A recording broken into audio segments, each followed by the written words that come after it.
Last class में हम लोगों ने जो डिस्कस किया था वो डेफिनीशन पार्ट को डिस्कस किया था, सेक्शन 17(1), सेक्शन 17(2) एंड सेक्शन 17(3). तीन चीज़ें देखी थी और अब तक जो हम लोगों ने देखा that was section 14, 5 heads of income. If any income is exempt then the related expenditures are disallowed. Section 15, charging section of salary, due basis or receipt basis whichever is earlier, area of salary but subject to section 89(1). Okay, 1, 2, 3 तीन deductions के बारे में बात की थी हम लोगों ने. स्टैंडर्ड डिडक्शन डिलीट हो चुका है 1 में. 2 आपका entertainment allowances allowable only to a government employ. Actual amount 5,000 और 1/5 of basic salary. Basic salary का 1/5. और थर्ड प्रोफेशनल टैक्स और employment tax whatever the amount is paid or payable by the SSC. Section 17(1) was the definition of salary, section 17(2) was the definition of perquisites and section 17(3) was the definition of profit in lieu of salary. Salary की definition में basic salary, wages, annuity, pension, gratuity, provident fund, leave encashment, advance salary, profit in lieu of salary, bonus, commission, perquisites, allowances and section 80 C, D.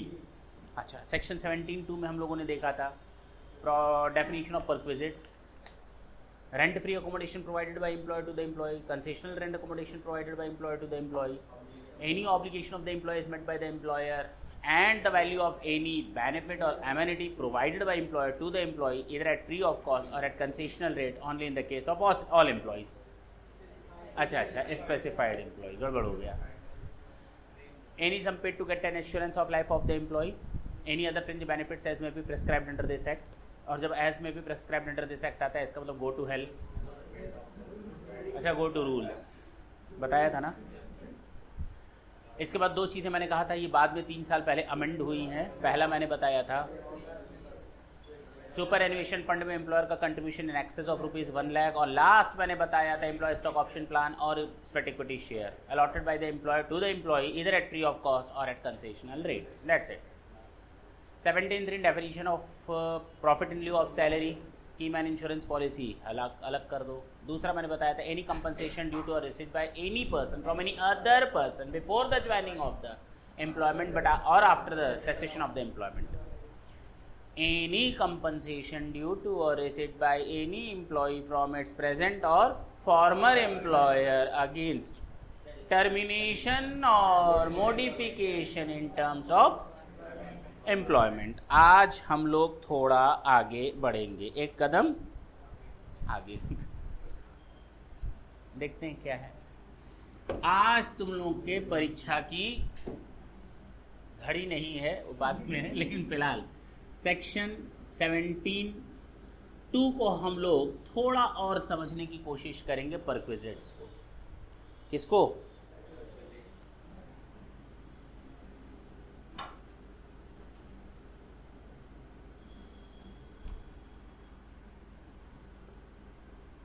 Point number 1, rent free.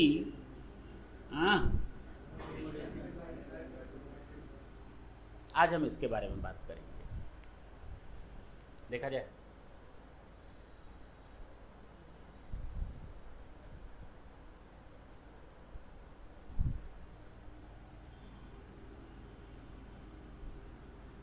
अगर मालिक को अपने employ से बदला लेना हो. क्या लेना हो? अजीब लग रहा होगा, कभी कभी दोनों में प्रॉब्लम भी आ जाती है ना. तो बदला लेने का एक से एक तरीका है. मैंने एम्प्लॉय को रखा, सुन. उसने कहा सुना. मैंने कहा ये ले जा 10,000 रुपये पर मंथ सैलरी, क्या याद रखेगा? उसने कहा मालिक इससे मेरा क्या होगा, घर का किराया कैसे जाएगा? मैंने कहा ये ले ले एक महल घर रहने के लिए. कहा बच्चों की पढ़ाई कैसे चलेगी मालिक 10,000 में? मैंने कहा मेरे कॉलेज में एडमिशन करा दे. और बोल. कहा घर में कुत्ता भी पाला है मालिक, कुत्ता भी पालना है. मैंने कहा ये ले जा 3 कुत्ते, 3 कुत्ते ले जा पालना.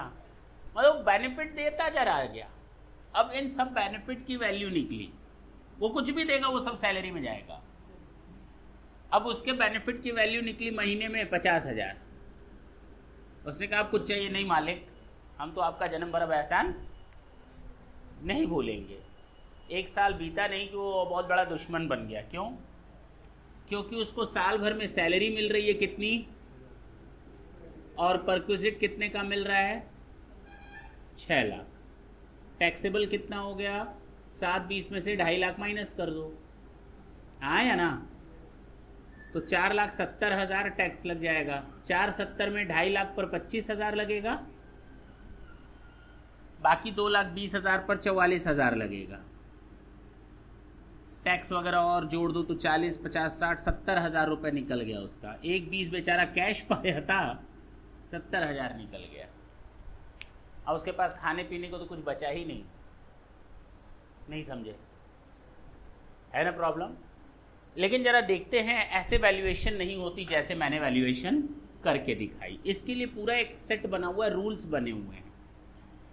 एम्प्लॉय को आप महल दे देंगे तो इसका मतलब ये नहीं महल के बराबर की वैल्यू जुड़ेगी ना, जितनी उसकी हैसियत है उसी के हिसाब से उसको उसकी वैल्यू मानी जाएगी। पहली चीज़। दूसरी चीज़, हम लोग एक और सेक्शन पढ़ेंगे, सेक्शन 10(10)(c)(c), सेक्शन 10(10)(c)(c), वो हम लोग बाद में देखेंगे। लिखा है ना 2 बार सी, 1 बार सी नहीं है, 2 बार सी। तो रेंट फ्री अकोमोडेशन क्या बोलता है, जरा ढंग से सुनना। Rent free accommodation provided by employer to the employee either at free of cost, free of cost, free of cost, not either, free of cost. इधर आओ, इधर आओ। अरे मतलब ऐसे ही बोलना है तो सही में आने लगा। घर चाहिए तुमको, कर है नहीं। अरे तुम मेरे एम्प्लॉय हो, कर है नहीं चाहिए। सुनो इधर, मैंने कहा वो दिख रहा है, देखो बाहर घर दिख रहा है। अच्छा इधर दिख रहा है, घर इधर दिख रहा है, खिड़की इधर है तो इधर से दिखेगा, उधर से नहीं दिखेगा। घर दिख रहा है, ये घर तुम्हारा है आज से।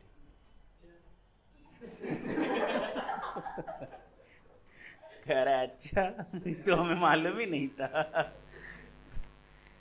तुम मेरे एम्प्लॉय हो, वो घर तुम्हारा है आज से। अब यहां तो ये गवर्नमेंट एम्प्लॉय होगा, यहां तो ये क्या होगा, गवर्नमेंट एम्प्लॉय होगा। या तो ये नॉन गवर्नमेंट एम्प्लॉय होगा। बोलते क्यों नहीं? या तो ये गवर्नमेंट एम्प्लॉय होगा या तो ये नॉन गवर्नमेंट एम्प्लॉय होगा। अगर ये केस गवर्नमेंट एम्प्लॉय का है तो वैल्यूएशन कैसे करेंगे उस घर का? इधर आओ, वो घर देखो तुम्हारा है, जाओ रहो इस घर का। या ये नॉन गवर्नमेंट एम्प्लॉय है, इधर आओ, वो घर देखो तुम्हारा है, आज से जाकर रहो। बात समझना, दोनों केसेस में आखिर या तो ये गवर्नमेंट एम्प्लॉय होगा या तो ये नॉन गवर्नमेंट एम्प्लॉय होगा। तो गवर्नमेंट के केस में कहा गया licence fees fixed by government.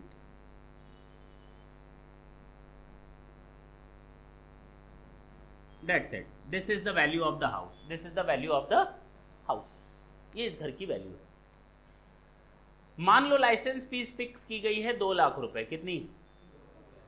और गवर्नमेंट ने कहा देख सारा तो हम फ्री में नहीं देंगे तेरे को, 50,000 दे दे हमको, तो तुम 50,000 दे दोगे? हाँ। अब बताओ इसको कितने का बेनिफिट मिला? अगर 2 लाख में से मैंने 50,000 ले लिया तो कितने का बेनिफिट मिला? 1.5 लाख। चलो वो बात की बात है। इधर आते हैं, जो सबसे इंपॉर्टेंट है, कौन सा? Non government employment, non government employees. और अगर नॉन गवर्नमेंट एम्प्लॉयज़ की बात करेंगे तो क्या होगा, जरा ढंग से देखना। या तो ये मकान जो मैंने तुम्हें दिया है या तो मेरा होगा या तो मेरा नहीं होगा, या तो मेरा होगा या तो मेरा नहीं होगा। और अगर मेरा है तो इसके लिए कितना बेनिफिट हुआ, और अगर मेरा नहीं है तो बट ऑब्वियस है जिससे मैंने लिया होगा उसको मैं किराया देता हूंगा, तो इसके लिए कितना बेनिफिट हुआ।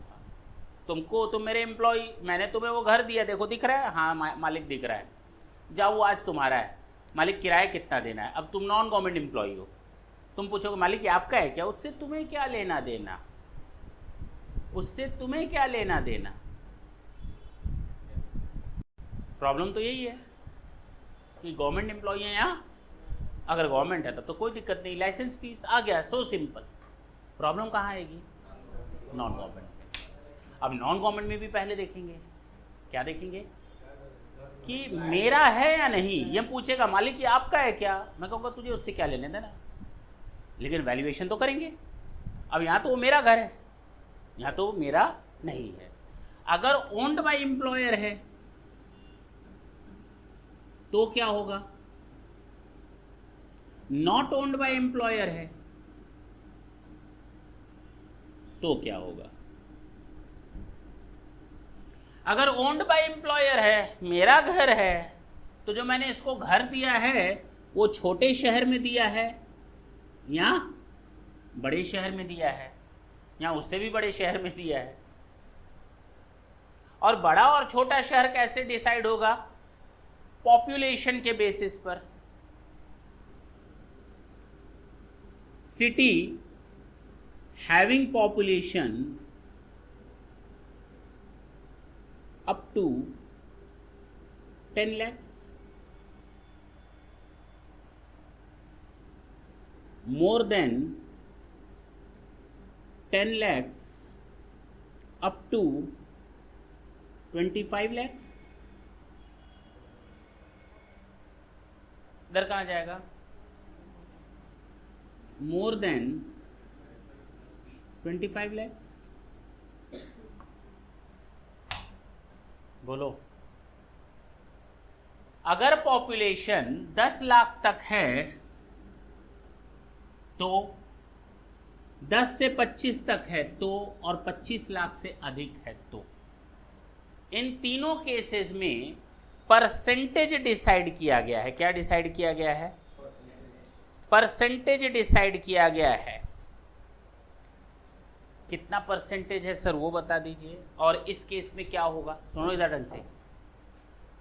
इसमें कहा गया, सुनना, 7.5% ऑफ सैलरी, यानी एम्प्लॉय की हैसियत के हिसाब से रखा गया। महल दो दोगे तो महल नहीं मान लेंगे। बात समझ में आई? उस महल को भी हम 7.5% ऑफ सैलरी तक वैल्यूएशन ले जाएंगे। इस केस में 10% ऑफ सैलरी परक्विजिट की वैल्यू है, यानी ये टैक्सेबल वैल्यू। परक्विजिट यानी जो बेनिफिट एम्प्लॉयर एम्प्लॉय को दे रहा है, ये उसकी वैल्यू है।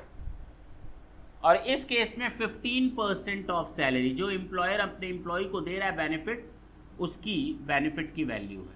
बोलो ना, समझ में आई बात? और नॉट ओन्ड में दो चीजें देखी जाती हैं।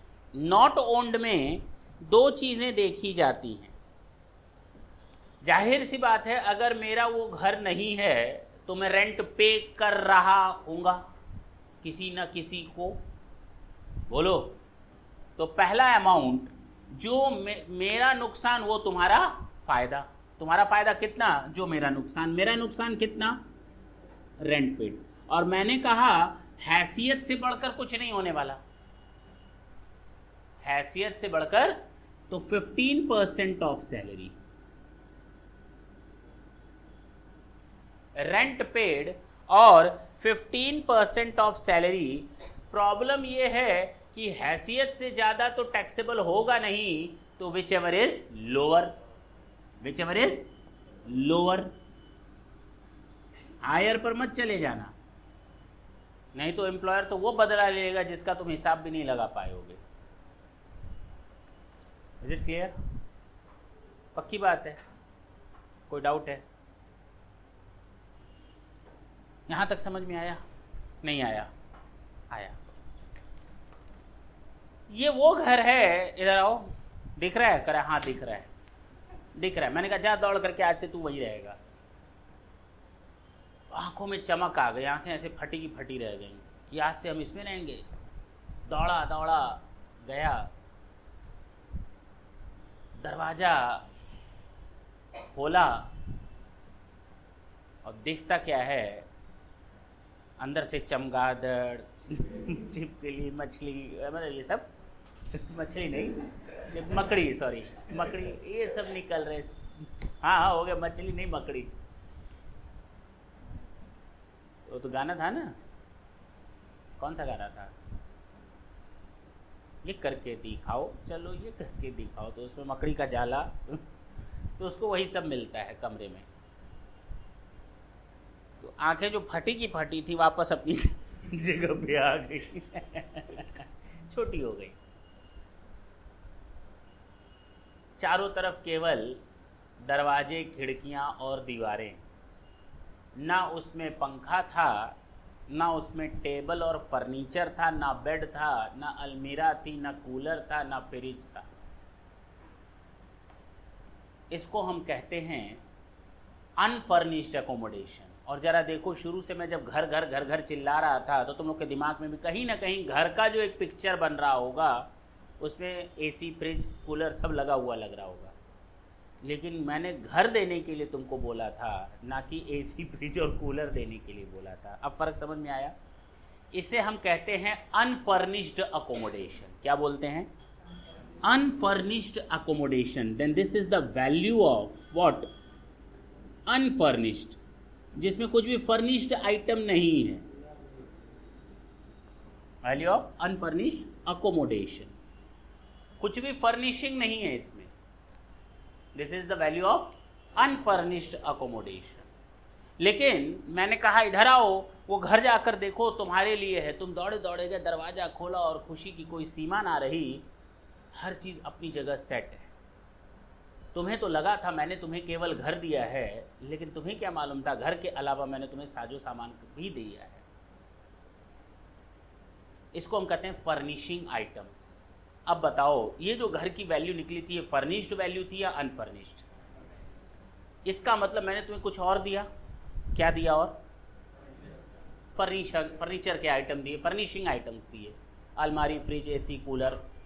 क्या करें? उसकी वैल्यू ना जोड़ें, उसको अलग से जोड़ें या मान लें जुड़ा हुआ है? अलग से जोड़ें, क्योंकि ये अनफर्निश्ड एकोमोडेशन है। तो furnishing items, value of what? Furnishing items. अब फिर प्रॉब्लम आई, ये जो फर्निशिंग आइटम्स है ये मेरा है या किराए पर लेकर दिया गया है? ये जो फर्निशिंग आइटम्स हैं ये मेरे हैं या किराए पर लेकर दिए गए? अगर मेरे हैं, अगर मेरे हैं ये फर्निशिंग आइटम्स, तो 10% ऑफ एक्चुअल कॉस्ट। हो सकता है कुछ सामान उसमें फ्रिज, एसी मेरा हो, बाकी अलमीरा, बेड वगैरह सब किराए पर हो सकता है। तो जो मेरा है उसका 10% ऑफ एक्चुअल कॉस्ट से लो, दैट इज ओके। मान लो मैंने सामान 1 लाख रुपए में खरीदा था, तो उसकी वैल्यू 10,000 ले लो, जोड़ दो इधर। Is there any problem at all? नहीं ना, 10% ऑफ एक्चुअल कॉस्ट। और अगर मैंने रेंट पर लिया है तो लीज अमाउंट या रेंट, बोलो ना, जो मेरे को लॉस होगा वो तेरे को फायदा हो रहा है, वो जोड़ देंगे।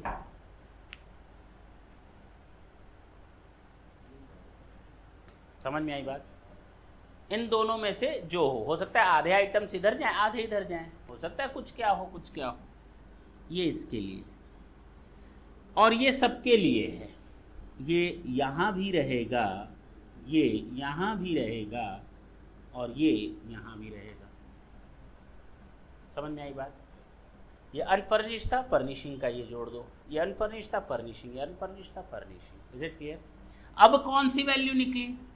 Value of rent free furnished accommodation या ना? हाँ या ना? हाँ सर। अब हम इसको बोल सकते हैं, जो भी कैलकुलेटेड फिगर आएगी, value of rent free furnished accommodation.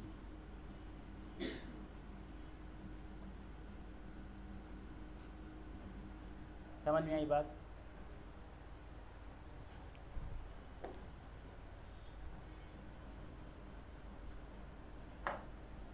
हो सकता है मैंने तुमसे कहा 50,000 दो, ले जाओ ये 3 लाख रुपए का घर, लेकिन हमको कितना दे दो? अब तुमको कितना बेनिफिट हुआ एज ए एम्प्लॉय? 2.5 लाख। इसे हम कहते हैं concessional rent accommodation. Point number 2। Point number 2, यानी अगर हम कुछ रिकवर कर लें तुमसे, amount recovered from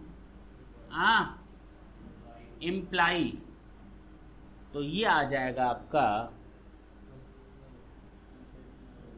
concessional rent accommodation.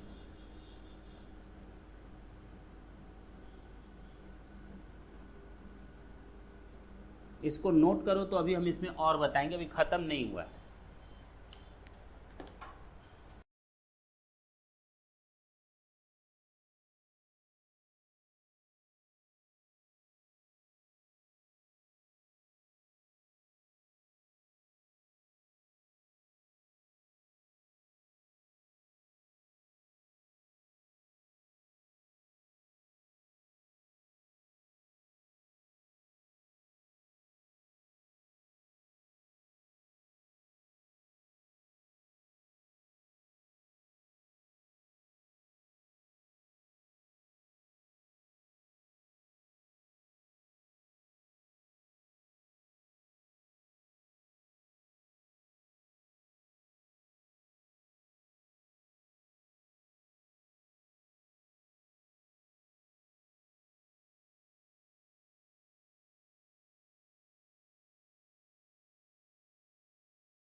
हटा दें पक्का।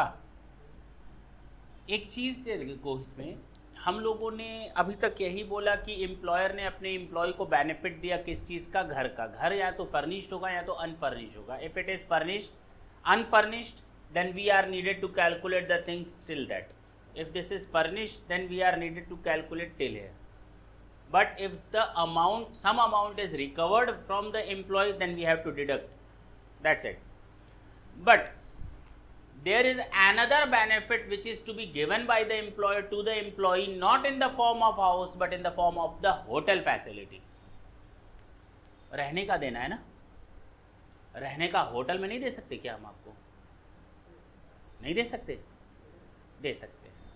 तो कहा गया अगर होटल एकोमोडेशन है, क्या है, क्या है,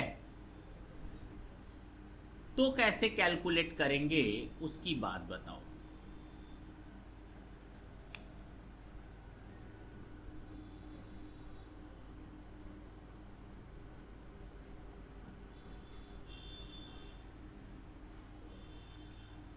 अगर तुम लोग एरो बना लेना, थर्ड होटल एकोमोडेशन दिया गया है,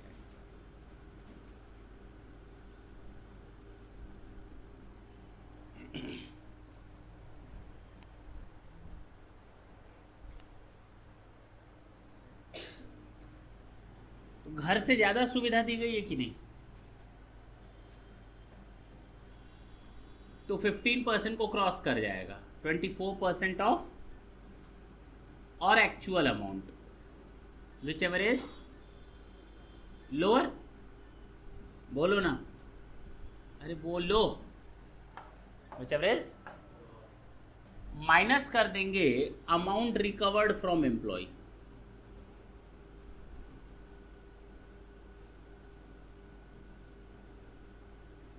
लेकिन इतने से काम नहीं बनेगा। ये जो बेनिफिट दिया गया है माफी का, ये तभी पॉसिबल है,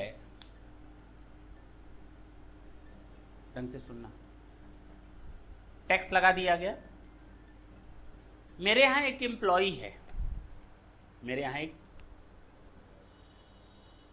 उसको मैंने कहा कि तुम कानपुर में रहते हो, आज से तुम्हारा ज्वाइनिंग हो जाएगा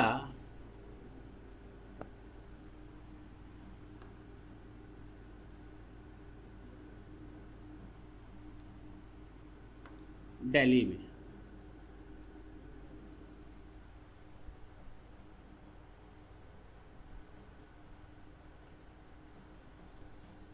बताओ अगर मैंने किसी एम्प्लॉय को ऐसे भेजा कि जाओ अब तुम्हारा काम कहाँ होना है, दिल्ली में, कहेगा ठीक है मालिक, उठाएगा बैग और चला जाएगा वहाँ पे।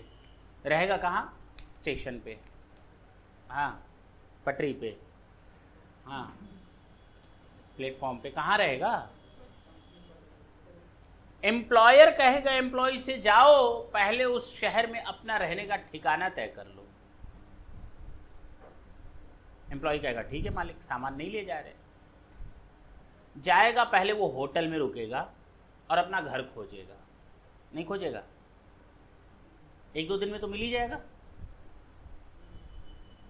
हो सकता है 4 दिन लगे। मालिक ने फ़ोन किया, मिला? नहीं मिला, वापस आ जा, वापस आ जा, मेरा खर्चा बर्बाद कर रहे हैं तू।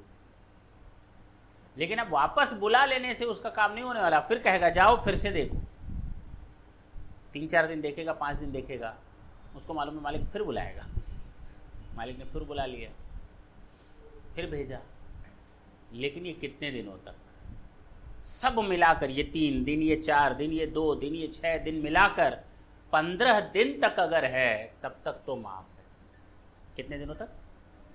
लेकिन जहां बेटा 16th डे आया, टैक्स लगना शुरू, वो आपका बेनिफिट मान लिया जाएगा। अब आपको इस अमाउंट पर टैक्स देना पड़ेगा। 15 दिन तक माफ है।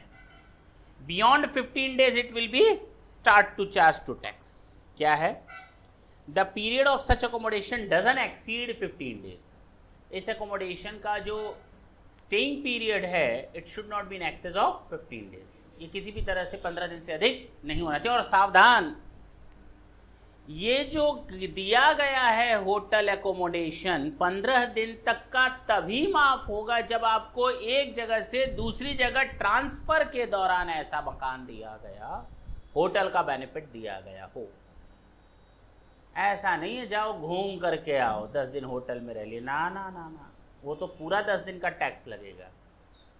माफ तब होगा जब मैक्सिमम 15 डेज के लिए हो और ट्रांसफर के प्रोसेस में हो, और तब ये होटल का बेनिफिट दिया गया हो।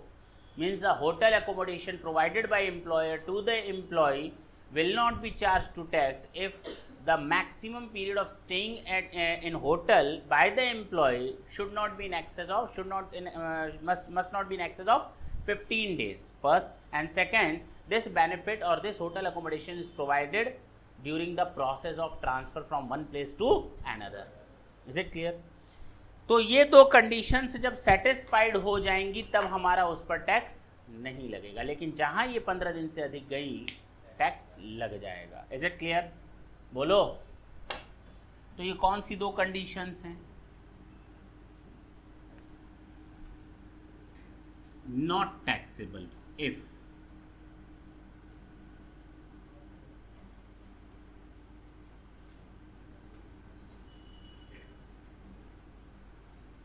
does not exceed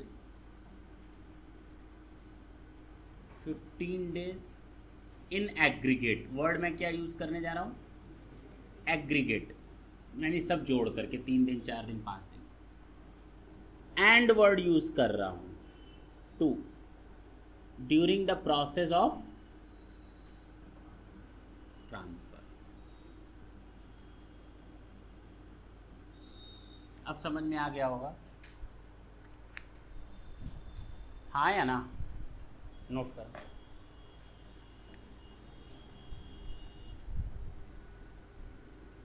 salary means, देखो ना, हम लोगों ने कई जगहों पर salary salary salary salary word use किया है, नहीं यूज किया है? तो यहां सैलरी का मतलब क्या है? सर, जहां हम लोगों ने इतनी जगह सैलरी का मतलब देखा तो जरा उसकी बात कर लेते हैं। सैलरी मतलब क्या?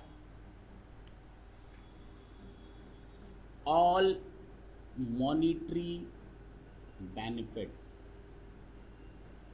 Exclude provident fund.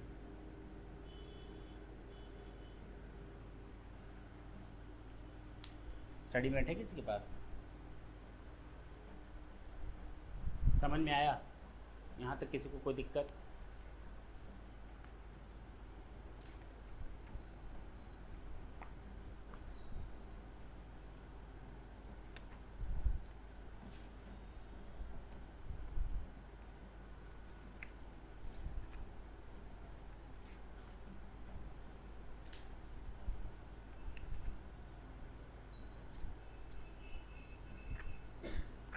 वॉल्यूम 2 नहीं लाए हो क्या? कौन सा वॉल्यूम है बाबू?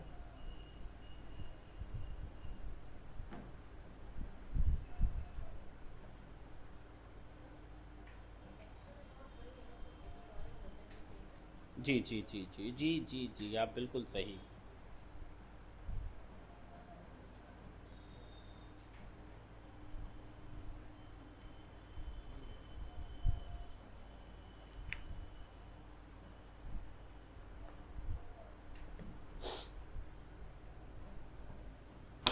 कोई दिक्कत? बोलो भाई। सर ये क्या मतलब है? अगर मैं कहूं ऑल मॉनिटरी बेनिफिट्स, तो मतलब वो बेनिफिट्स जो एम्प्लॉयर अपने एम्प्लॉय को कैश के फॉर्म में देता है, यानी इसमें क्या शामिल नहीं है? इसमें शामिल नहीं है परक्विजिट्स, केवल मॉनिटरी बेनिफिट्स शामिल है। और वो मॉनिटरी बेनिफिट्स जो शामिल हैं जो टैक्सेबल हैं। लेकिन एक और वर्ड पढ़ोगे, डीए। डीए का मतलब होता है डियरनेस अलाउंसेस। और जब डीए वर्ड आता है ना, डियरनेस अलाउंसेस, तो ये दो तरह का होता है। कितने तरह का होता है?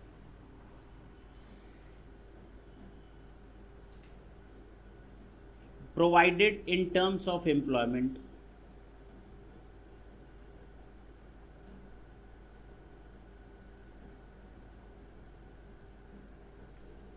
Not provided in terms of employment. सुन लो इधर, बहुत इंपॉर्टेंट चीज़ है, हर जगह काम आएगा। बहुत बड़ा कंफ्यूजन रहता है बच्चों को, वो दूर हो जाएगा। आगे से हम इसको लिखेंगे डीए इफ।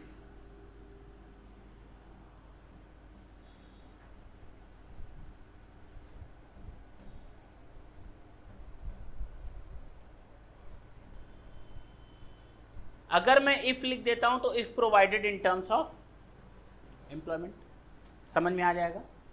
और अगर मैं कुछ ना लिखूं तो इसका मतलब not provided in terms of employment या नॉट इफ। क्लियर है? सर इसका मतलब क्या निकलता है? आपको सैलरी मिलती है, सैलरी के अलावा महंगाई भत्ता भी मिलता है। आपको सैलरी मिलती है, सैलरी के अलावा डियरनेस अलावेंसेस भी मिलता है, ये भी कैश में मिलता है। लेकिन ये दो तरीके का होता है, provided in terms of employment and not provided in terms of employment. इसका क्या मतलब निकला?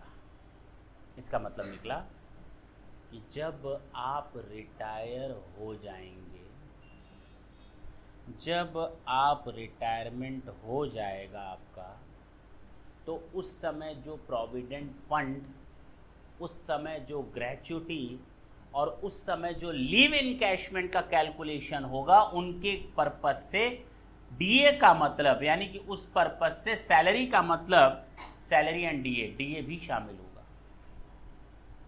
मान लो आपकी सैलरी है 10,000 और 8,000 आपको डीए मिल रहा है 2 मिनट के लिए। आप रिटायर कर गए और रिटायरमेंट के समय ये तय हुआ कि 10 महीने की सैलरी आपको फोकट में मिलनी चाहिए रिटायरमेंट बेनिफिट्स में। किसमें? Retirement benefit. चाहे प्रोविडेंट फंड छोड़ दो, मारो बोले अभी हम उसके पीछे नहीं जा रहे। 10 महीने कैसे? 18,000 का 10 महीना या 10,000 का 10 महीना? अगर 10,000 का 10 महीना दिया जाता है, इसका मतलब DA is not in terms of employment. लेकिन अगर सैलरी का मतलब 18,000 हो गया और आपको कितना दिया जाता है, तो इसका मतलब DA is the part of the salary and DA is in terms of employment. Is it clear? DA is in terms of employment. When you will get retired, then at that time DA will form part of the salary for your retirement benefits. It will be counted. इसको भी count किया जाएगा आपके retirement benefits के लिए। यानी DA को भी सैलरी के साथ चिपका कर रखेंगे, ताकि जब जब आपकी सैलरी का कैलकुलेशन हो या उन रिटायरमेंट बेनिफिट्स का कैलकुलेशन हो, तो डीए भी उसमें कैलकुलेट होकर के सैलरी का या उन बेनिफिट्स का अमाउंट दिया जा सके। Is it clear? इसमें कोई डाउट नहीं है? आगे चल सकते हैं? बोलो भाई।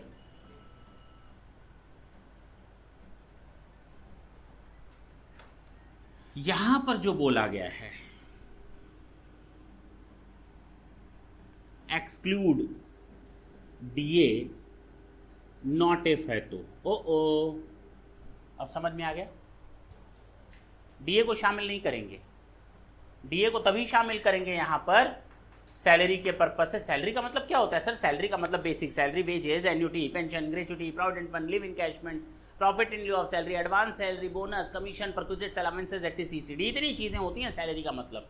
तो सैलरी सैलरी हर जगह तो लिखा है, तुम लोगों ने देखो 4-5 जगह सैलरी लिख दी। 7.5% ऑफ सैलरी, सैलरी मतलब क्या? 10% ऑफ सैलरी, सैलरी मतलब क्या? 15% ऑफ सैलरी, सैलरी मतलब क्या? 24% ऑफ सैलरी, सैलरी मतलब क्या? सैलरी मतलब ये, सैलरी मतलब जितना भी आपको कैश बेनिफिट्स दिया गया है वो, लेकिन उसमें शामिल मत करना प्रोविडेंट फंड। लेकिन खबरदार उसमें शामिल मत करना डीए को भी, अगर वो टर्म्स ऑफ एम्प्लॉयमेंट में नहीं है तो। Is it clear? पक्की बात। बाकी सारे मॉनेटरी बेनिफिट्स लेना, लेकिन कौन से मॉनेटरी बेनिफिट्स? केवल टैक्सेबल मॉनेटरी बेनिफिट्स। अगर आपको कोई बेनिफिट दिया जाता है, कैश में दिया जाता है, लेकिन वो टैक्सेबल नहीं है, अगर कोई मॉनेटरी बेनिफिट दिया, आपको दिया गया लेकिन वो टैक्सेबल नहीं है, तो नहीं लेंगे। केवल वही मॉनेटरी बेनिफिट्स लेंगे which are charge to tax. Is it clear? Note हो गया होगा।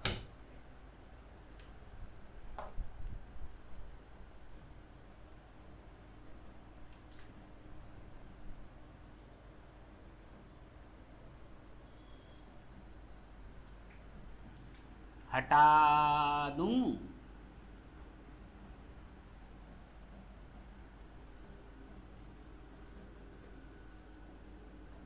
बोलो भाई, हटा दें? यहां तक का समझ में आया? इंपॉर्टेंट था रेंट फ्री अकोमोडेशन, परक्विजिट्स का सबसे पहला पॉइंट, और एक नहीं, हमने 2 पॉइंट कवर कर लिए। कितने पॉइंट कवर कर लिए? 2 पॉइंट्स कवर कर लिए। पहला रेंट फ्री अकोमोडेशन, दूसरा concessional rent accommodation. Rent free accommodation में देखा हम लोगों ने government employ, non government employ. Government employ के केस में लाइसेंस फीस होता है, नॉन गवर्नमेंट एम्प्लॉय के केस में मालिक का अपना है या मालिक का अपना नहीं है। अगर मालिक का अपना है, वो कौन सा शहर है? 10 लाख तक की पॉपुलेशन है, 10 लाख से ऊपर और 25 लाख तक की पॉपुलेशन है, और अगर 25 लाख से ऊपर की पॉपुलेशन है तो, अगर 10 लाख तक की पॉपुलेशन है तो 7.5% ऑफ सैलरी, 10 लाख से 25 लाख तक की पॉपुलेशन है तो 10% ऑफ सैलरी, और अगर मोर देन 25% तक की पॉपुलेशन हो तो 14%। अच्छा 15% ऑफ सैलरी। अच्छा, अब इसमें क्या करेंगे? ये तो हमारा value of rent free for unfurnished accommodation निकला। इसमें हमें फर्निशिंग आइटम्स को भी जोड़ना पड़ेगा, और फर्निशिंग आइटम या तो मालिक के होंगे या तो मालिक के नहीं होंगे। मालिक के अपने हैं तो 10% ऑफ द सैलरी, अगर अपने नहीं है तो एक्चुअल रेंट जो हो उसको ले लो। Total value of furnished accommodation आ जाएगा। अगर मालिक ने तुमसे कुछ पैसा वसूल लिया है तो उसको माइनस कर दो, जो आएगा value of concessional rent accommodation. लेकिन अगर होटल का बेनिफिट दिया गया है तो होटल के बेनिफिट में 24% ऑफ सैलरी और actual amount which ever is less taxable हो जाएगा। लेकिन कहा गया टैक्स नहीं लगेगा अगर ये ट्रांसफर के प्रोसेस में दिया गया एक जगह से दूसरी जगह और इन एग्रीगेट 15 डेज तक है तो। Is it clear? अगर ट्रांसफर का प्रोसेस ना हो तो दिया गया है तो पहले दिन से कैलकुलेट करना शुरू करो tax.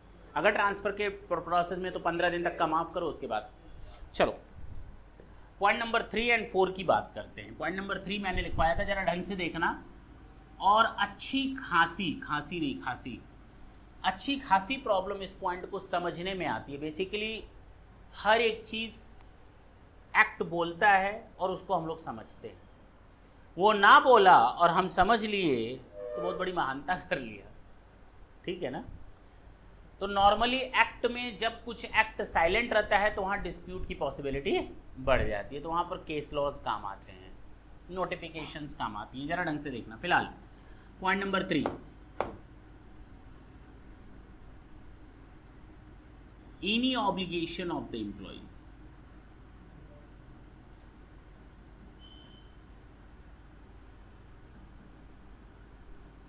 is met by employer. The value of any benefit or amenity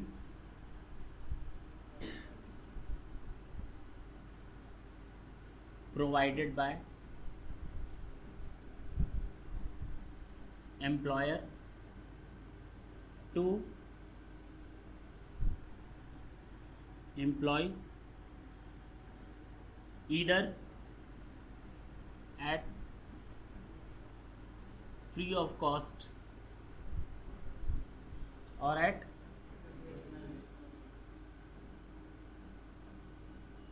concessional rate. और मैंने यहाँ पर ख़त्म नहीं किया था, मैंने यहाँ के बाद लिखा था most important sentence is to be added, still it is to be added. What was the sentence? Only in case of specified employ. और याद होगा लास्ट लेक्चर में हम लोगों ने स्पेसिफाइड एम्प्लॉय पर अच्छा खासा डिस्कशन किया था। 3 तरह के एम्प्लॉय हमारे स्पेसिफाइड होते हैं, डायरेक्टर, सब्सटेंशियल इंटरेस्ट, और तीसरा मॉनिटरी बेनिफिट 50,000 रुपए से अधिक को आफ्टर डिडक्शन 16(1), 16(2) एंड 16(3). यही देखा था हम लोगों ने, और मैंने कहा था ये 16(1), 16(2), 16(3) गलती होने की पॉसिबिलिटी ज़्यादा रहती है, लोग इसको माइनस करना भूल जाते हैं। याद आया? अच्छा भाई, अब ये दोनों क्या बला है, हमें तो दोनों समझ ही में नहीं आ रहा। जरा अलग अलग करके देखें, देखा जाए।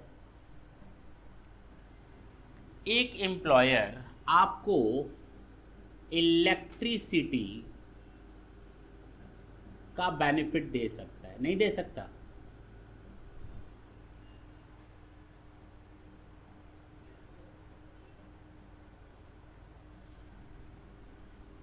वाटर का बेनिफिट, हीटर का बेनिफिट दे सकता है, एक्सेट्रा।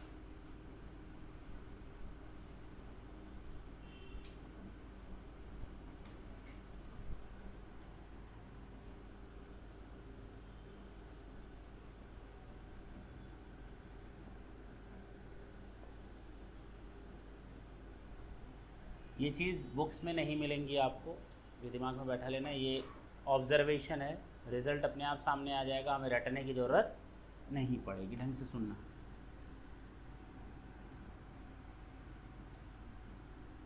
कनेक्शन, किसका कनेक्शन? किसका कनेक्शन? बात समझ में आई? In the name of,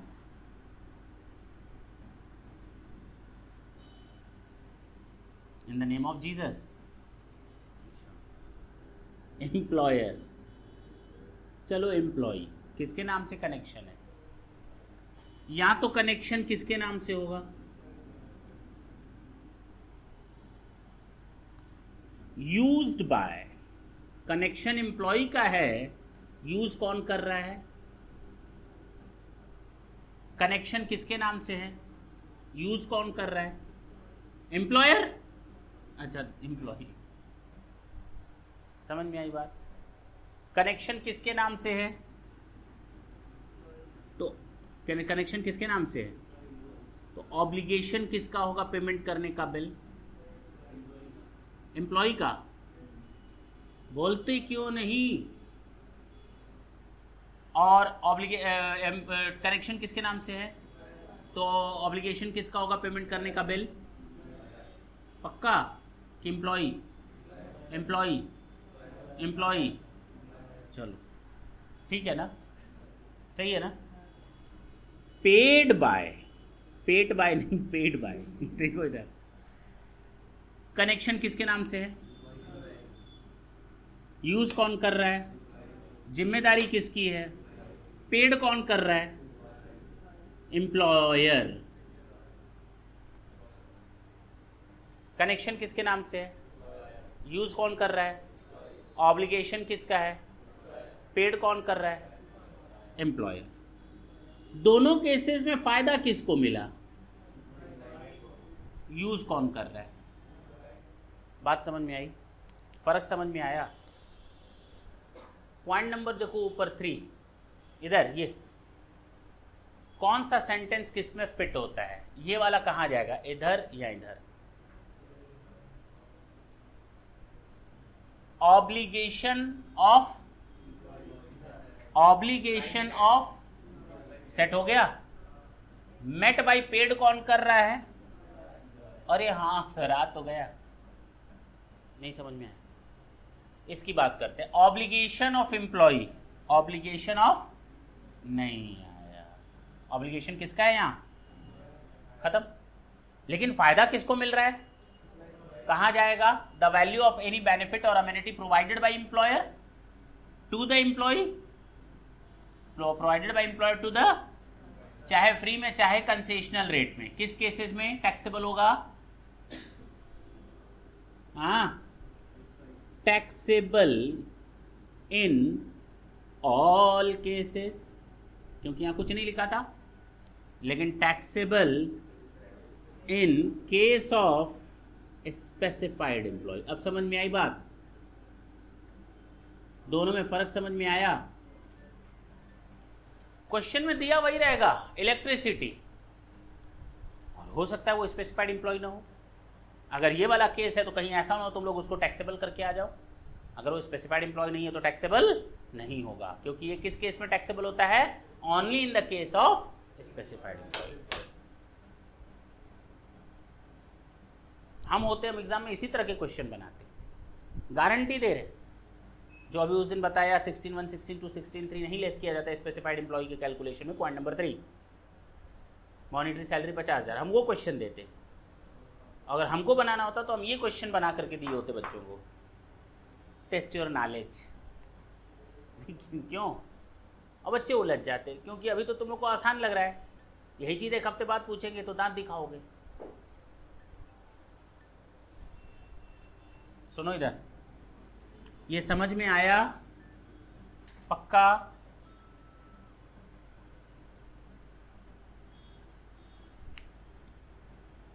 problem इसकी नहीं है, प्रॉब्लम तो अब ये है परक्विजिट कितना, टैक्सेबल कितना होगा, आप वो बताइए हमको। यहाँ तो आपने नौटंकी बतिया है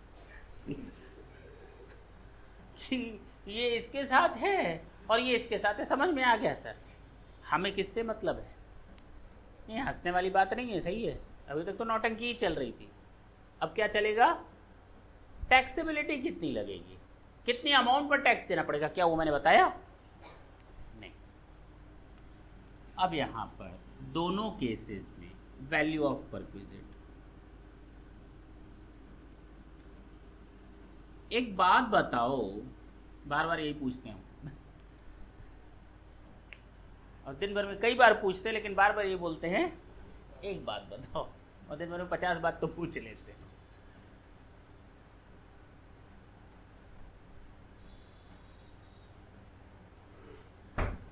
फिर से सुनो, वैल्यू ऑफ परक्विजिट। मेरा बिजनेस है, तुम एम्प्लॉई हम एम्प्लॉयर। मेरा बिजनेस है लोगों को बिजली का कनेक्शन देना, मेरा बिजनेस है लोगों को वाटर और हीटर का कनेक्शन देना। अगर मेरा ये बिजनेस है और अगर मैं अपने एम्प्लॉय को वो बेनिफिट दे रहा हूं तो क्या गलत है? गलत है। रेलवे अगर अपने एम्प्लॉयज को कहे तुम लोग घूम सकते हो तो क्या गलत है? बस वाले कहते हैं कि तुम लोग क्या बस में घूम सकते हो अपने एम्प्लॉयज को तो क्या गलत है? ना, these are the benefit which is to be provided by such type of employers. लेकिन इसका मतलब ये नहीं हुआ रेलवे वाला कहेगा खबरदार कभी बस में बैठा तो उस कभी कभी वो बेनिफिट उसमें भी दे सकता है, जाओ तुम लोग बस में जाओ, हम तुम लोग का पैसा देंगे। हमारा कोई एम्प्लॉय हमसे कहेगा जाओ तुम बेनिफिट हम देखेंगे। बात समझना, वही चीज़ यहाँ पर भी है। अगर कनेक्शन कोई दिक्कत नहीं, किसका है ऑब्लिगेशन वो बात की बात है। अगर ये अपने ओन्ड रिसोर्सेज से देता है, एम्प्लॉयर कहाँ से देता है? Owned resources means employer is indulged to do such type of business. Employer इस बिजनेस में लगा हुआ है। और मैंने बार बार तुम लोग को एक ही चीज बोली है, जितना एम्प्लॉयर को घाटा एम्प्लॉय को उतना फायदा, लेकिन हैसियत में रहकर। दो चीजें, अगर ओन्ड रिसोर्सेज से दिया है, कहां से दिया है? अगर आउटसाइड रिसोर्सेज से दिया है, गैस कनेक्शन भी आ जाएगा यहीं पर, आउटसाइड रिसोर्सेज से दिया है। कहां से दिया है? अब मेरा काम इलेक्ट्रिसिटी है, गैस थोड़ी है। मेरा काम गैस है, मेरा काम वाटर थोड़ी है, कोई एक होगा। तो अगर मैंने तुम्हें अपने रिसोर्सेज से ये बेनिफिट दिया है तो मेरा कितना लॉस हुआ जो तुम्हें फायदा मिलेगा? हाँ नहीं, कितना बताओ? हाँ, पूछ रहे हैं हमें कितना नुकसान हुआ कि तुमको फायदा हुआ। अगर मैं अपने घर से कोई तुमको सामान दूं, हाँ ये पेन मैं बनाता हूँ, ये मैं पेन बनाता हूँ, मेरे को ये पेन पड़ती है 10 रुपए की, मार्केट में मैं बेचता हूँ 12 रुपए की। अगर मैं ये पेन बनाता हूँ, मुझे ये पेन पड़ती है 10 रुपए की और मैं तुम्हें देता हूँ 12 रुपए की, तो मेरे एम्प्लॉय हो, लो अब बताओ मुझे कितने का नुकसान हुआ। तो बोलो ना 10 रुपए का कॉस्ट, मुझे कितने का नुकसान हुआ। कास्ट ऑफ प्रोडक्शन, कितने का, कॉस्ट ऑफ प्रोडक्शन का, पक्का ना, पक्का ना, कॉस्ट ऑफ। लेकिन अब मेरा काम नहीं है पेन बनाना, लेकिन मैंने तुम्हें पेन दे दी, अब मेरा नुकसान कितने का हुआ, 12 रुपए का। कितने रुपए का, इसका मतलब जितने में मैंने पेन खरीदी होगी, और खरीदी तो मैंने 12 रुपए में होगी, तो अमाउंट पेड, हाँ या ना, जितना मैंने अमाउंट पेड किया होगा उतना मेरा नुकसान। सुन, हो सकता है मेरी कॉस्ट आ गई 10 रुपए, लेकिन मैंने कहा 2 रुपया दे दे, अब बताओ मुझे कितना नुकसान हुआ, 8 रुपए, और तुम्हें फायदा कितना हुआ, 8 रुपए। यहां पर अगर मैंने तुमसे 2 रुपया वसूल लिया, अब बताओ मुझे नुकसान कितना हुआ, 10 रुपए। अब क्लियर है। तो minus amount recovered from employ,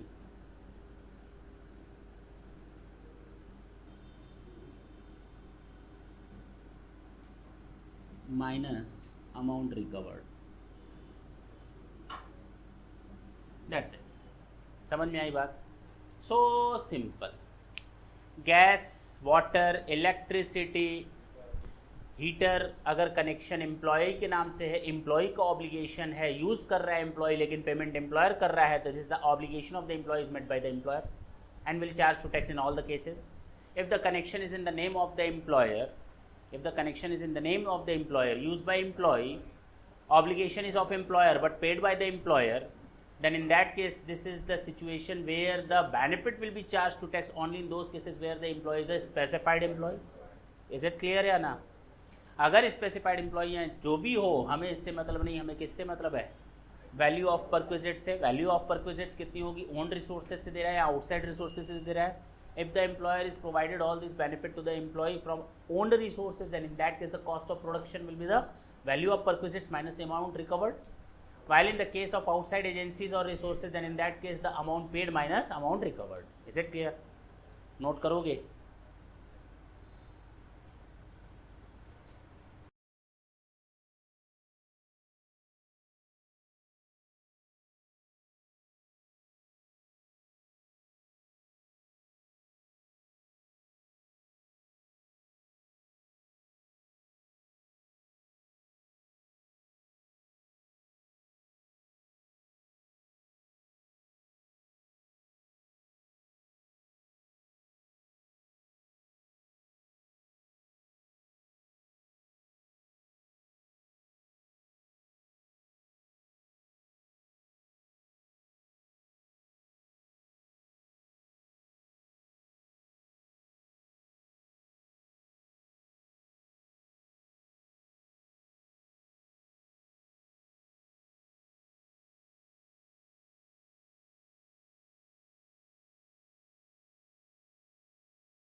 कोई दिक्कत नहीं है, पक्का आगे बढ़ सकते हैं।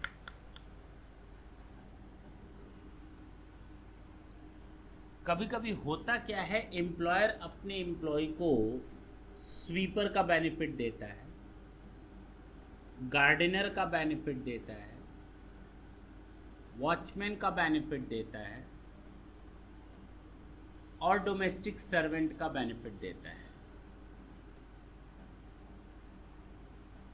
हाँ या ना। एक एम्प्लॉयर अपने एम्प्लॉय को कहता है कि ये लो गार्डनर, ये लो वॉचमैन, ये लो स्वीपर ना। 2 तरीके हो सकते हैं। अब कनेक्शन तो होगा नहीं यहाँ क्या होगा? कनेक्शन नहीं होगा एम्प्लॉयर एम्प्लॉय के बीच में। क्या होगा? Appointed by.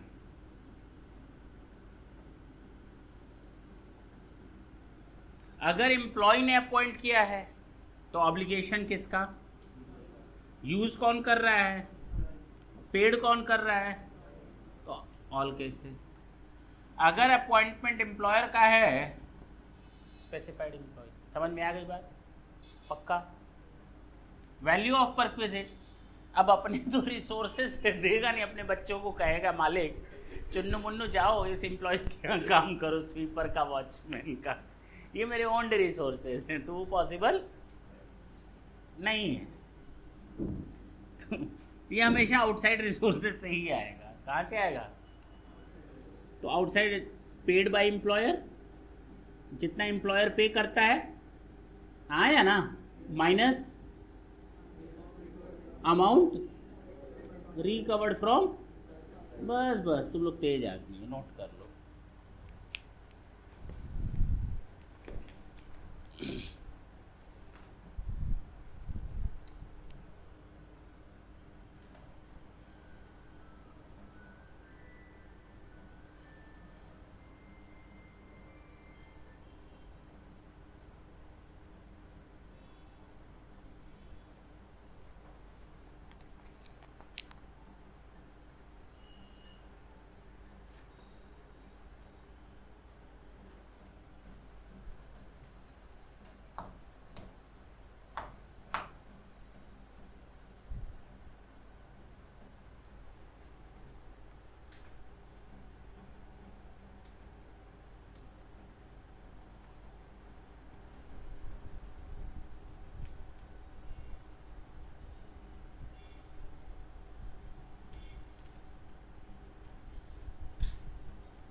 बोलो।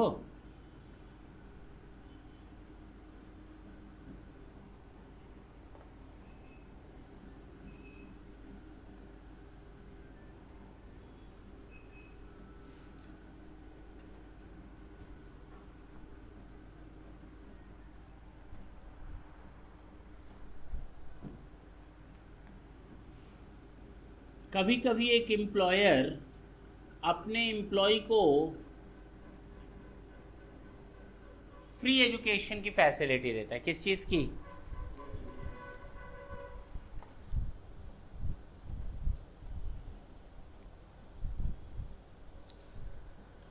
तो कैसे वो कैलकुलेशन होगा?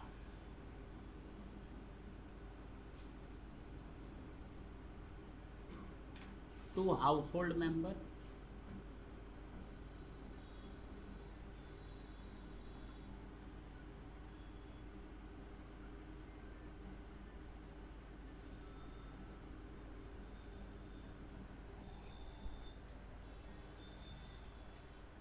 अगर कोई एम्प्लॉयर अपने एम्प्लॉय को कोई रिफ्रेशर कोर्स करवा रहा है, कौन सा कोर्स करवा रहा है? ये कोर्स कर लो, एम्प्लॉयर ने एम्प्लॉय को बोला। क्यों करवा रहे हो भाई? फायदा क्या एम्प्लॉयर को? फायदा तभी तो करवा रहा है कि ताकि तुम कुछ गेन कर लोगे तो उसका बेनिफिट हमको कहाँ मिलेगा? बिजनेस में मिलेगा। तो अगर कोई एम्प्लॉयर अपने एम्प्लॉय को रिफ्रेशर कोर्स करवाता है, वो पूरी तरह से माफ है, पूरी तरह से। लेकिन अगर एक एम्प्लॉयर अपने एम्प्लॉय को उसके बच्चों के लिए या उसके घर के किसी सदस्य के लिए कोई एजुकेशनल बेनिफिट देता है, कौन सा बेनिफिट देता है? उसका कैलकुलेशन कैसे होगा, हम उसकी बात कर रहे हैं।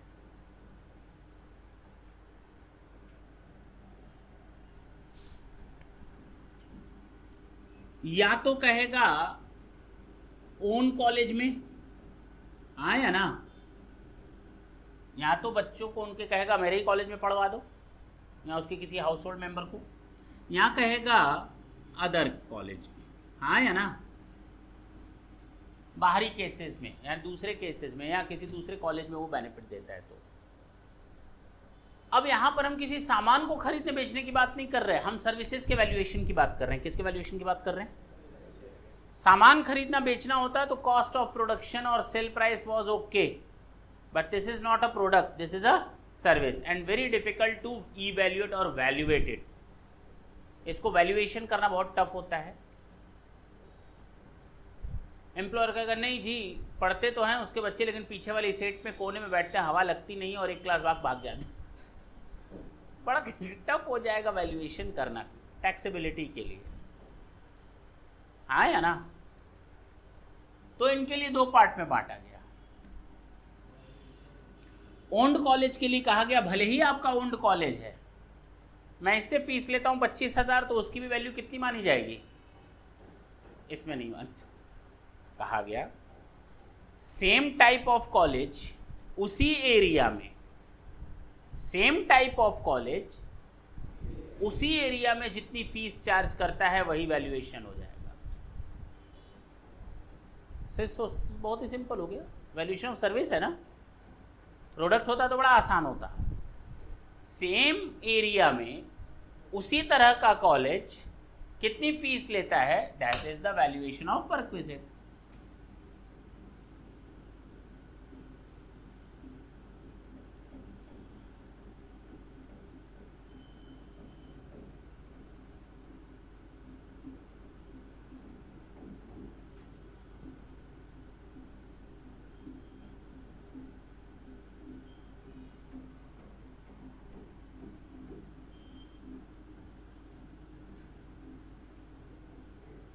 माइनस, इसमें भी माइनस अमाउंट रिकवर्ड, बोलो ना।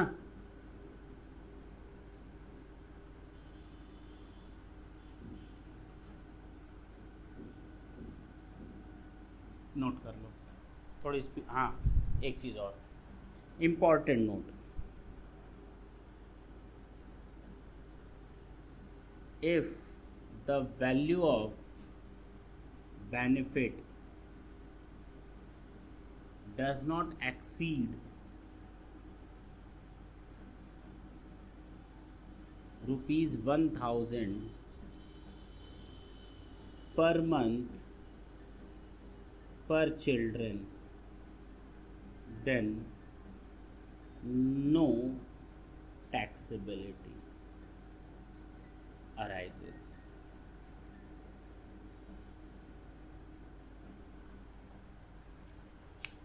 अब एम्प्लॉयर ने अपने एम्प्लॉय के बच्चों के लिए बेनिफिट दिया, लेकिन उनका पर मंथ वैल्यूएशन कितना रहा? 800, 900। अरे भाड़ में जाए, कोई टैक्सेबिलिटी अराइज मत करो, कोई टैक्सेबल नहीं हुआ, 100% माफ हो जाएगा। 1100 आता है पूरा 1100 लेंगे, 1500 आता है पूरा 1500 लेंगे, 2000 आता है पूरा 2000 लेंगे, यानी 1000 माइनस कर देना, गलत मत करना। क्या क्लियर हुआ? नोट करो।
Free transport, free transport.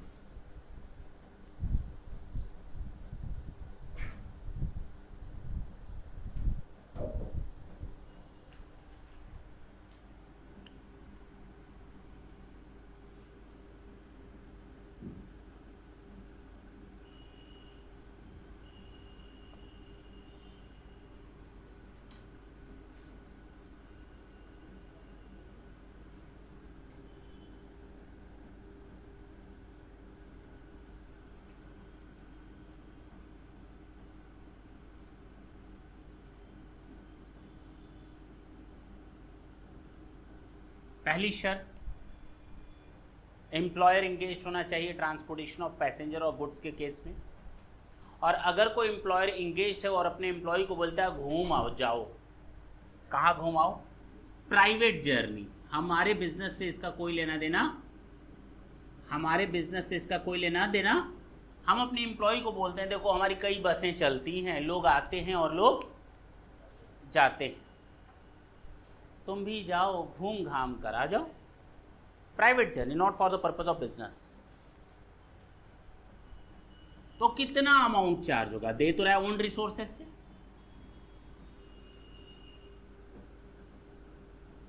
Value of perquisite,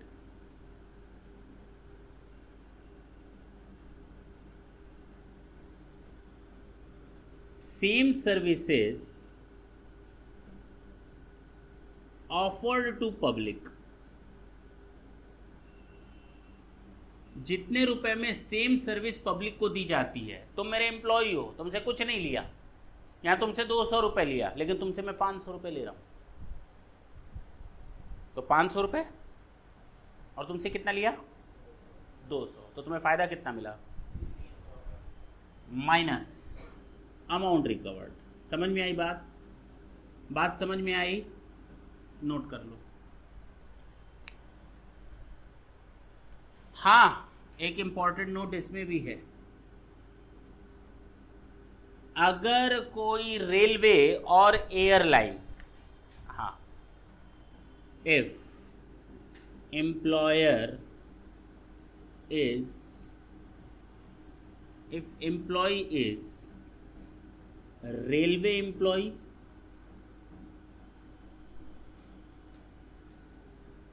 और airline employee, then 100% not taxable,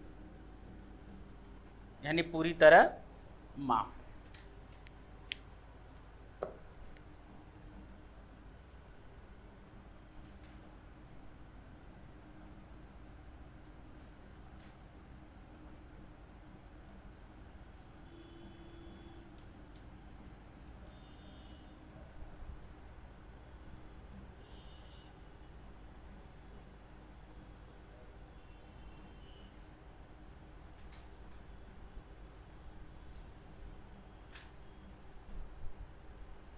हटा रहा हूं।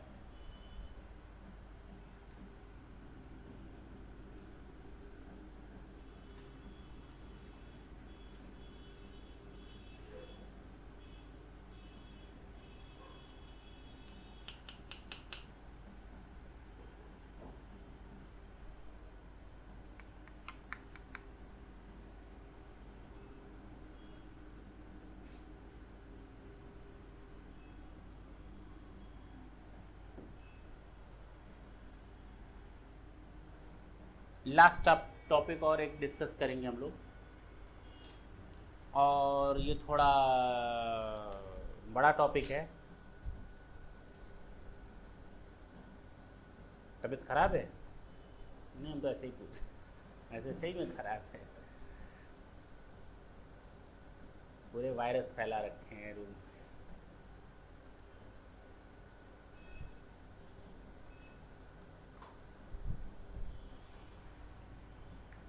तुमको जरूरत है दवा और फिलहाल दवा की और अगर तुम कहीं काम कर रही होती तो तुम्हें तुम्हारा मालिक कौन सी फैसिलिटी देता?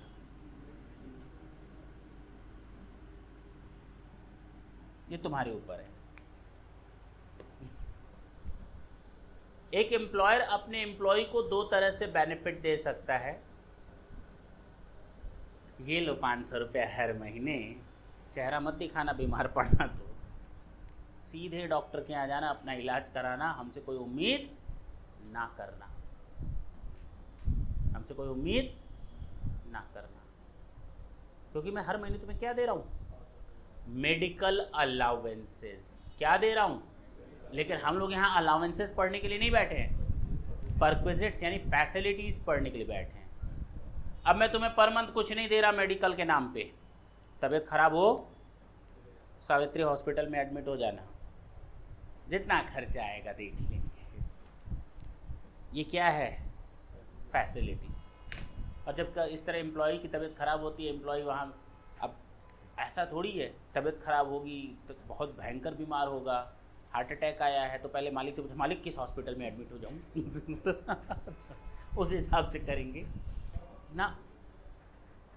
एम्प्लॉय एडमिट हो जाता है, एम्प्लॉय एडमिट हो जाता है, एम्प्लॉयर आराम से घूमते हुए जाता है और एम्प्लॉय उसके घर वालों का हाथ ऐसे पकड़ता है, मुट्ठी खोलता है, जेब में हाथ डालता है, कुछ हाथ से रखता है, मुट्ठी बंद करता है, कहते किसी को बताना मत। मतलब जितना खर्चा हो इसमें से करते रहना, कहने का मतलब ये। समझ में आई बात? यहाँ वो काउंटर पर जाता है, पेमेंट काउंटर पर कुछ न कुछ पेमेंट कर देता है, कैश में कर रहा है, but directly it is not given to you in cash. अब कैश में भी दिया, हाथ में दिया, मुट्ठी बांध करके दिया, लेकिन but it is also not a case of allowances, still it is a case of perquisite, because allowances are to be paid monthly. लेकिन ये मंथली नहीं है, जब आप बीमार हुए और हॉस्पिटल तब वो आपको अमाउंट दे रहा है। इसको हम कहते हैं मेडिकल फैसिलिटी। और जानते हो, नहीं सर, जानते हो इसके आगे एक और वर्ड लिखा रहता है। जब भी मेडिकल फैसिलिटी वर्ड नाम आएगा, इसके आगे एक चीज ऑटोमेटिक जुड़ी रहेगी,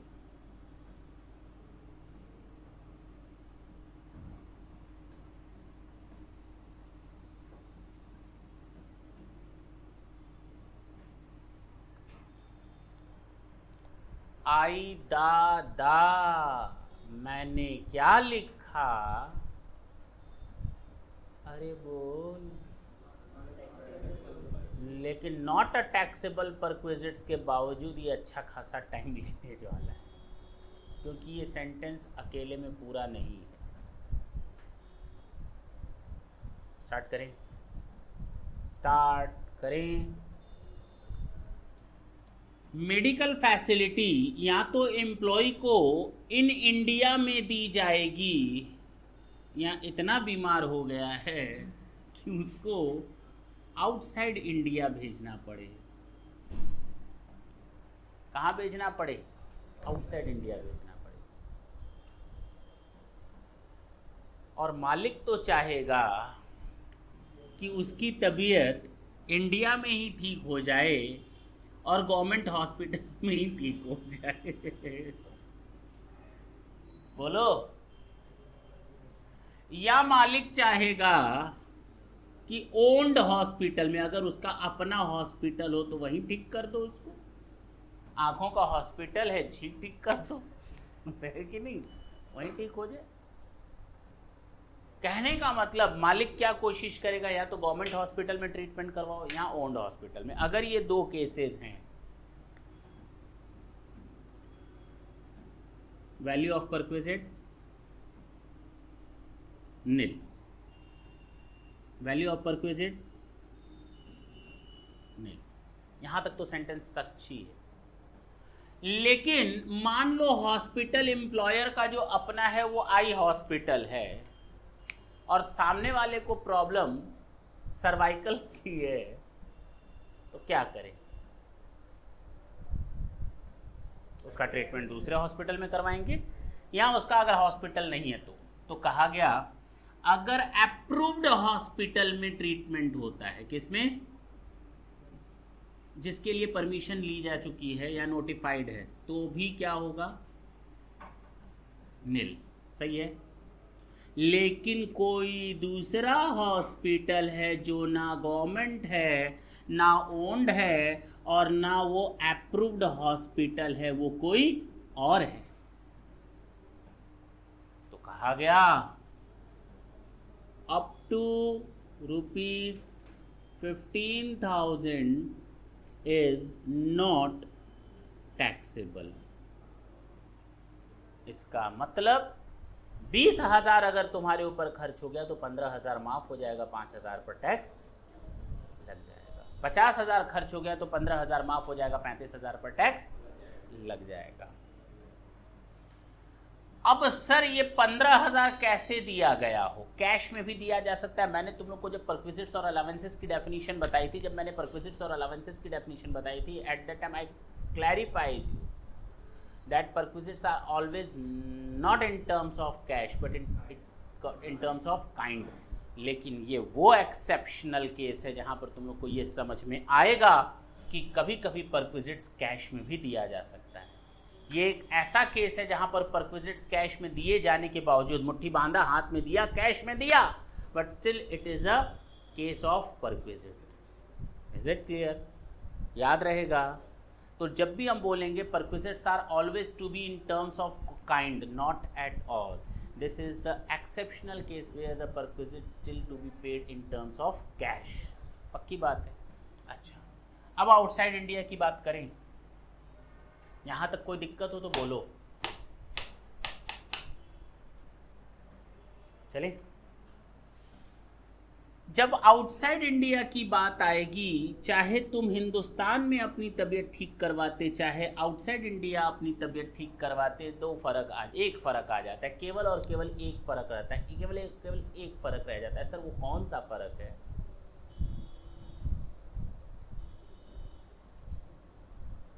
नहीं बताओगे?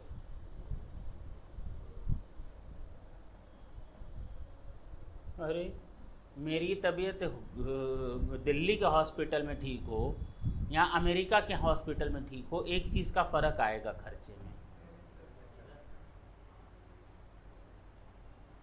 मेरी तबीयत हिंदुस्तान में ठीक हो या विदेश में ठीक हो, एक एक्स्ट्रा खर्चा बढ़ जाता है।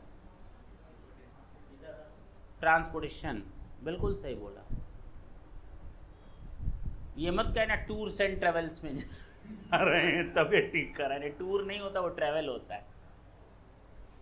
ठीक है ना? ट्रैवलिंग एक्सपेंसेस बढ़ जाएगा। टूर्स एंड ट्रेवल्स का खर्चा नहीं बढ़ेगा, ट्रैवलिंग एक्सपेंडिचर बढ़ जाएगा। लाखों रुपए खर्च हो जाएंगे आने और अच्छा जाने में। हाँ, आने और जाने में मैंने बोला है।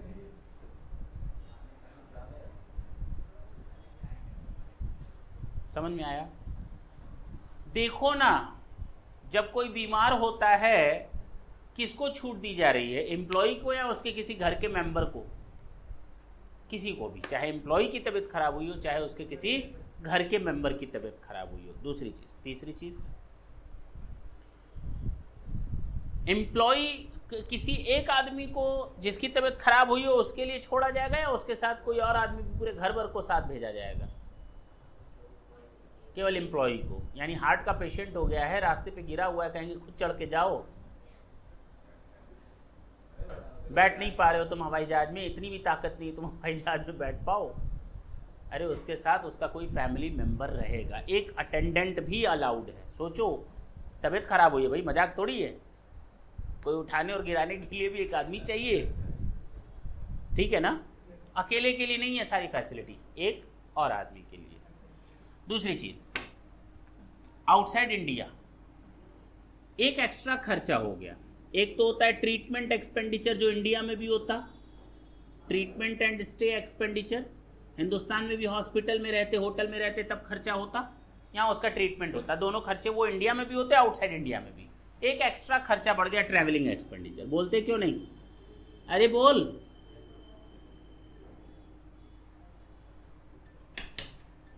अगर उसका ट्रीटमेंट एंड स्टे का खर्चा हुआ है, और कहाँ खर्चा हो रहा है, हिंदुस्तान में या बाहर?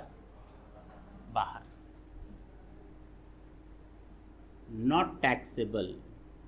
किस लिमिट तक? As permitted by RBI. जब आप विदेश में खर्चा करने जाते हो तो आपको आरबीआई से परमिशन लेनी पड़ती है। अगर मान लो आरबीआई ने कहा 3 लाख रुपए तक का खर्चा अलाउड है और आप खर्च करके आ गए 4 लाख, तो कितना टैक्स लग जाएगा? 1 लाख रुपए पर टैक्स लग जाएगा। तो एज परमिटेड बाय आरबीआई। बात करेंगे ट्रैवलिंग एक्सपेंडिचर की, लाख, 1.5 लाख, 2 लाख, 3 लाख, जो भी हो खर्चा। अब बताओ ट्रैवलिंग एक्सपेंडिचर टैक्स लगाएं या ना लगाएं? अगर एम्प्लॉय अमीर है तो टैक्स लगा दो, एम्प्लॉय अगर गरीब है तो टैक्स लगा कर, जो तबीयत ठीक करके आया था उसको और मार डालो। हाँ, क्या करें? गरीब है तो टैक्स नहीं लेंगे, अमीर है तो ले लो, क्योंकि आपको हम केवल ट्रीटमेंट का खर्चा छोड़ सकते हैं। अब अमीर है या गरीब है ये कहां से पता चलेगा? केवल समझाने का तरीका, एग्जाम में मत लिख देना if the employ is the rich, if the employ is poor, वो केवल समझाया है मैंने, तरीका ये नहीं है। अमीर और गरीब का फर्क केवल 1 रुपए का है। कितने रुपए का? अमीर और गरीब में फर्क केवल 1 रुपए का है। इसके हिसाब से अगर आपकी ग्रॉस टोटल इनकम 2 लाख रुपए से ज्यादा है तो आप अमीर हो गए, और 2 लाख से कम है तो गरीब हो गए। समझे मेरी बात? अगर आपकी ग्रॉस टोटल इनकम 2 लाख से अधिक है तो आप अमीर हो, एग्जैक्ट 2 लाख तक है तो आप गरीब हो। यानी 2 लाख 1 रुपया कमा लिया तो आप अमीर हो, टैक्स देना पड़ेगा, और 2 लाख तक हो तो आप गरीब हो, टैक्स नहीं देना पड़ेगा। अमीर और गरीब का फासला कितने रुपए का है? है तो वैसे सिस्टम नहीं, लेकिन ठीक है। If gross total income is up to ₹2 lakh, कितना?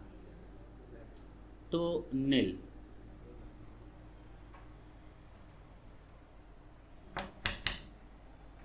If GTI is in excess of rupees, taxable। क्या टैक्सेबल? Travelling expenses taxable.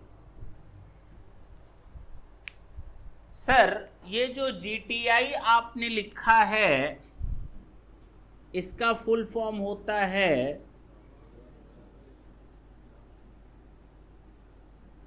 पहली चीज, मेरी इनकम 3 लाख, चलो 1,50,000, मेरी इनकम कितनी? 1,50,000, और ट्रैवलिंग पर खर्च हुआ 1 लाख, कितना? तो मेरी टोटल इनकम कितनी हो गई? 1,50,000। कितनी? 1,50,000। अगर 1.5 लाख रुपए मेरी टोटल इनकम है और ट्रैवलिंग का खर्चा है 1 लाख रुपए, तो मेरी टोटल इनकम कितनी? 1,50,000। यहां पर GTI का मतलब ऐसी इनकम जो इस एक्सपेंसेस को जोड़ने के पहले हो, यानी उसको न शामिल किया गया हो। तभी तो पता चलेगा अमीर या गरीब। जोड़ने के बाद शामिल करोगे तो 1 लाख रुपए तो वैसे ही जुड़ जाएगा। ट्रैवलिंग एक्सपेंसेस है, आउटसाइड इंडिया में बहुत हैवी खर्चा होता है, उसको बिना जोड़े बात हो रही है। इज इट क्लियर कि इसमें भी अभी कोई डाउट है? नहीं सर। फैमिली का मतलब क्या?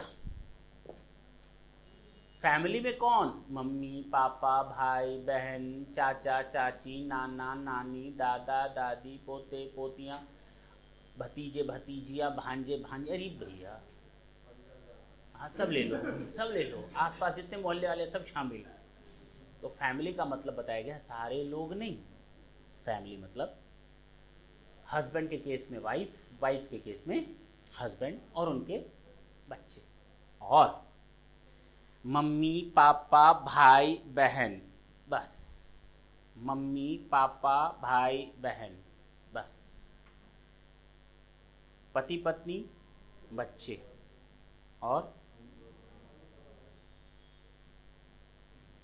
हाँ सही है, हो गया खत्म।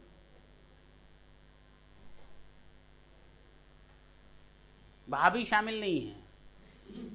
अरे हाँ भाई, जीजा जी शामिल नहीं है, तो ये लोग हमारी फैमिली का हिस्सा अब सरकार के हिसाब से। ठीक है ना? समझ में आई बात? कोई दिक्कत इसमें? तो बोल देना घर जाकर।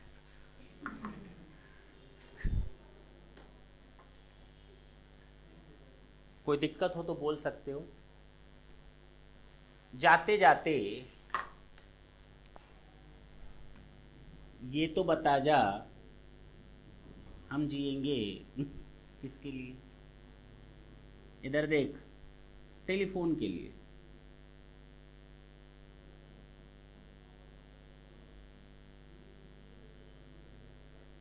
मालिक ने अपने एम्प्लॉय को दिया, ले ये फोन ले, खूब बात करना।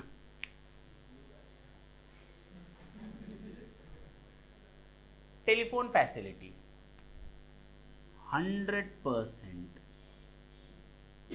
Not taxable.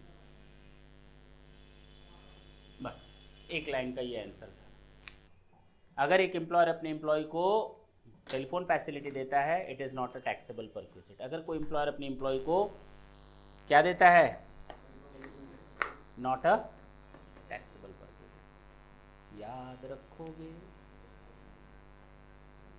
कि भूल जाओगे? याद रखोगे? टाटा बोलें। थैंक यू बच्चों।